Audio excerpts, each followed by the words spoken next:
ഈശോമിശിഹായ്ക്ക് സ്തുതി. ലൂക്കായുടെ സുവിശേഷം പദ്യരൂപം. നമ്മുടെ ഇടയിൽ നടമാടിയ കാര്യങ്ങൾ ഏറെ, അവയെല്ലാം വിവരിച്ചെഴുതാനേറെ പേരുണ്ടായി. അവയെല്ലാം ശുശ്രൂഷകരാൽ ഭരമേൽപ്പിച്ചവയാം, അല്ലയോ ശ്രേഷ്ഠനാം തെയോഫെലോസേ.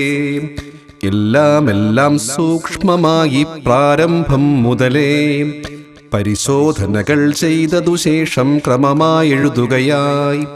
നിനക്കു നൽകിയ പാഠങ്ങൾ തൻ വിശ്വാസതയേറാൻ, നിനക്കു ബോധ്യം വന്നിടാനായി ഞാനിവ എഴുതുന്നു.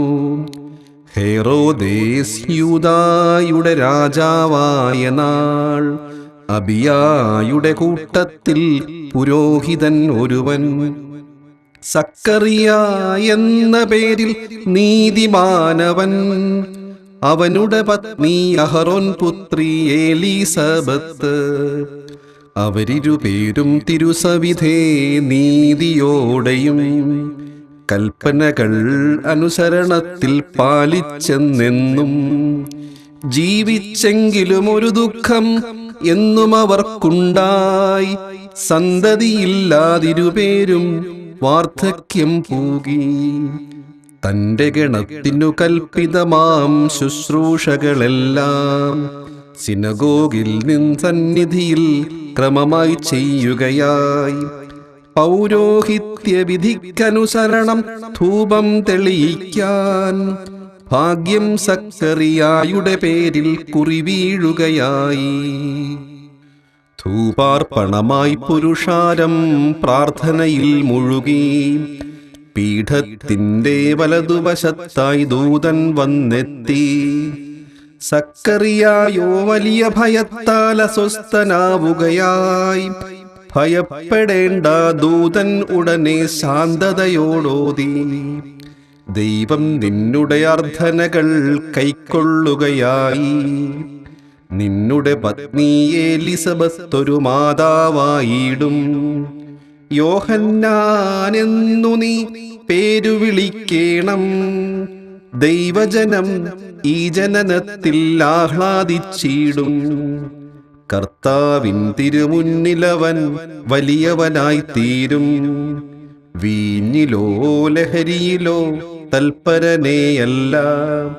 മാതാവിൻ ഉദരത്തിൽ കഴിയുമ്പോൾ മുതലേ ദൈവത്തിൻ ആത്മാവാൽ പൂരിതനായിടും.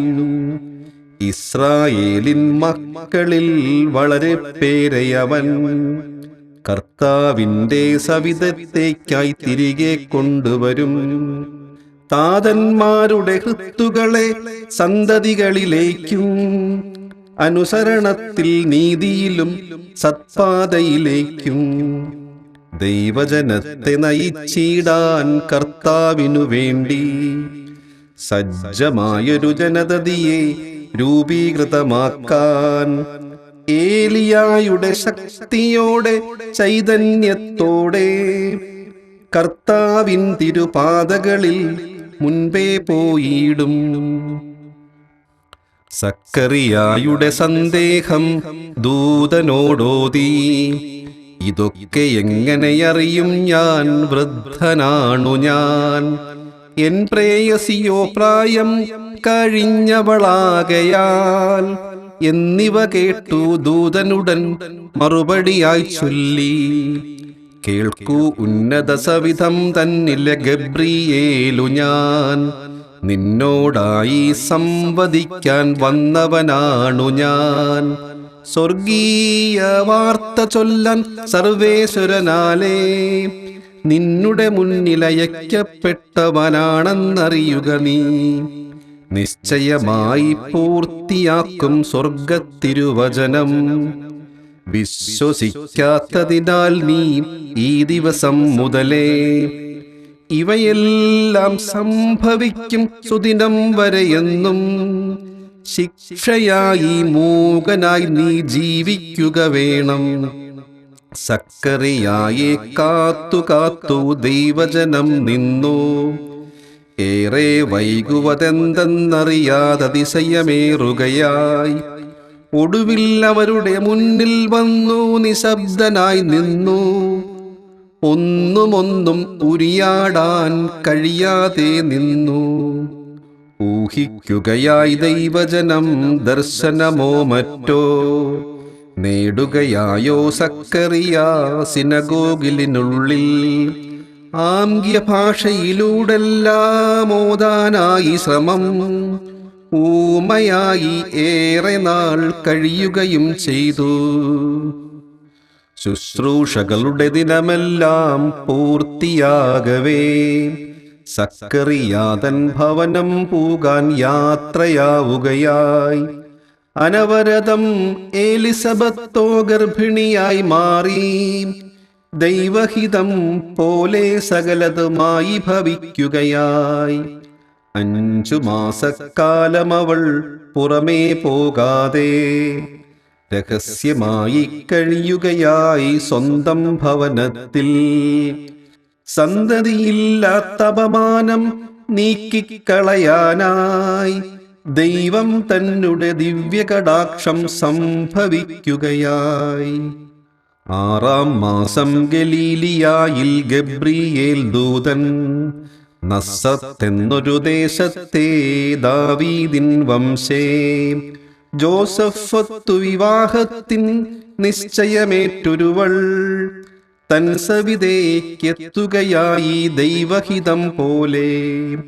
ദൂതൻ കന്യക തൻ മുൻപിൽ വന്നു മൊഴിഞ്ഞിതുപോൽ, ദൈവത്തിൻ കൃപയുള്ളവളെ സ്വസ്തി നിന്നിലിതാ. ഈ ഉലകത്തിൻ കർത്താവെന്നും നിന്നിൽ വാണരുളും. ഇവ കേൾക്കേ അസ്വസ്ഥയായി കന്യകമേരിയവൾ. എന്താണീ അഭിവാദ്യം, അർത്ഥം അജ്ഞാതം. ഭയവിഹ്വലയായി മറിയം നിൽക്കേ ദൂതൻ മൊഴിയുകയായി. ഭയമേതും വേണ്ടാ നീ ഉന്നത സന്നിധിയിൽ.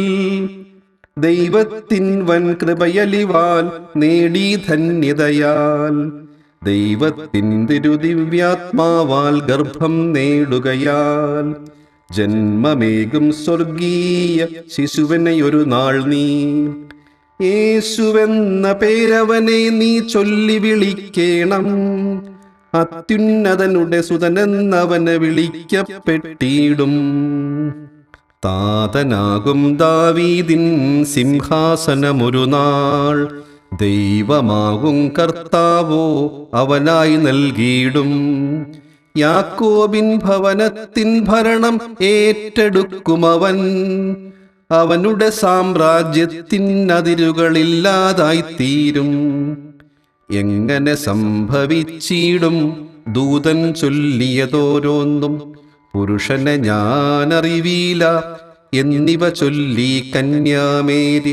ദൂതൻ മറുപടിയായി ചൊല്ലി, നിന്നിൽ ദൈവാരൂപി വരും.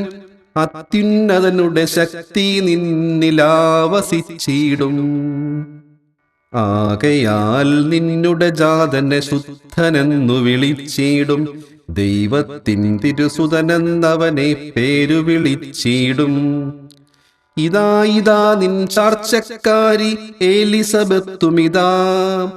ഏറെ താമസിയാതൊരു നാൾ അമ്മയായിത്തീരും. വന്ധ്യയെന്നു വിളിക്കപ്പെട്ടു ഏറെ നാളവൾ. അറിയുക ഇപ്പോൾ 6-ാം മാസം പൂർത്തിയാവുകയായി. അസാധ്യമായി കർത്തനു ലോകെ ഒന്നുമേയില്ല. ഇവ കേൾക്കേ കന്യാമറിയം ഇങ്ങനെ മൊഴിയുകയായി. ഇതാ ഞാൻ കർത്താവിൻ വിനീതയാം ദാസി. ദൈവത്തിൻ തിരുവാക്കുകളെല്ലാം നിറവേറിയിടട്ടെ. അപ്പോൾ ദൂതൻ മുന്നിൽ നിന്നും എങ്ങോ പോയി മറയുകയായി. എലിസബത്തും മറിയത്തെ സ്തുതി ചൊല്ലിയിടുകയായി.